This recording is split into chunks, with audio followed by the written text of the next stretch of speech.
With vitamin K2, the better opening is to rank the claims.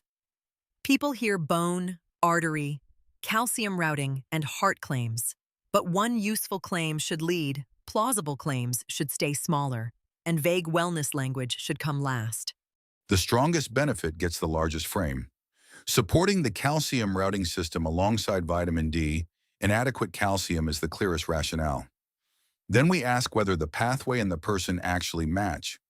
The useful answer is benefit first. Vitamin K2 activates proteins that help direct calcium toward bone and away from artery walls. The most defensible framing is calcium handling and adequacy alongside vitamin D and calcium, while strong, standalone heart disease prevention claims still need better human outcome trials. We will explain what the body's doing, which benefits are most plausible, and then where the boundary sits. The first benefit to understand is this. Supporting the calcium routing system alongside vitamin D and adequate calcium is the clearest rationale. That matters because vitamin K2 activates vitamin K-dependent proteins through carboxylation, including osteocalcin and matrix GLA protein. This connects vitamin K2 to a real body pathway, not just a marketing word. First, follow the substance after it enters the body. Vitamin K2 activates vitamin K-dependent proteins through carboxylation, including osteocalcin and matrix GLA protein. This is the first reason the supplement is more than a label on a bottle. Then ask what changes downstream.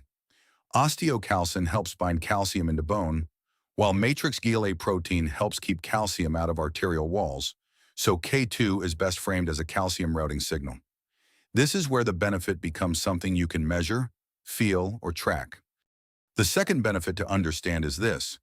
Bone quality and reduced arterial calcification research is promising, but still developing rather than settled. That matters because osteocalcin helps bind calcium into bone, while matrix GLA protein helps keep calcium out of arterial walls, so K2 is best framed as a calcium routing signal. This connects vitamin K2 to a real body pathway, not just a marketing word. The third benefit to understand is this. Fermented foods such as natto and some animal foods contribute K2 differently than a high-dose capsule. That matters because MK4 and MK7 forms differ in half-life and dosing, so products and food sources like natto are not interchangeable. This connects vitamin K2 to a real body pathway, not just a marketing word. Context is the switch that changes the answer. MK4 and MK7 forms differ in half-life and dosing, so products and food sources like natto are not interchangeable. The same supplement can be helpful, irrelevant, or too strong depending on that context. So the question is not whether vitamin K2 is exciting. The question is, who is the person most likely to benefit, and what would tell them it is working? The best fit user for vitamin K2 is not everybody. It is the person whose goal, symptom, marker, or routine lines up with this pathway. Supporting the calcium routing system alongside vitamin D and adequate calcium is the clearest rationale. In that context, MK4 and MK7 forms differ in half-life and dosing, so products and food sources like natto are not interchangeable. Then the form matters. A food source, a standard capsule, a concentrated extract, and a study product can behave differently. So vitamin K2 should be judged by the exposure that actually reaches the target pathway. Osteocalcin helps bind calcium into bone, while matrix GLA protein helps keep calcium out of arterial walls, so K2 is best framed as a calcium routing signal. Now, give me the boundary in proportion.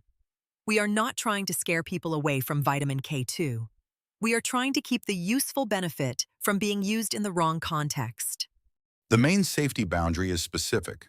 People taking warfarin or other vitamin K antagonist blood thinners must not change vitamin K intake without clinician direction because it shifts INR and clotting.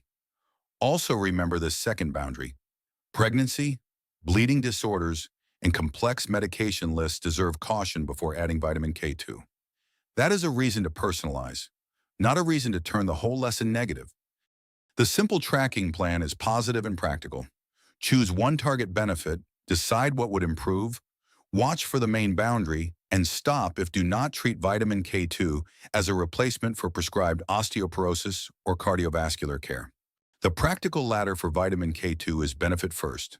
Name the benefit, understand the pathway, match the person, choose the right form, track the outcome, and keep the boundary visible.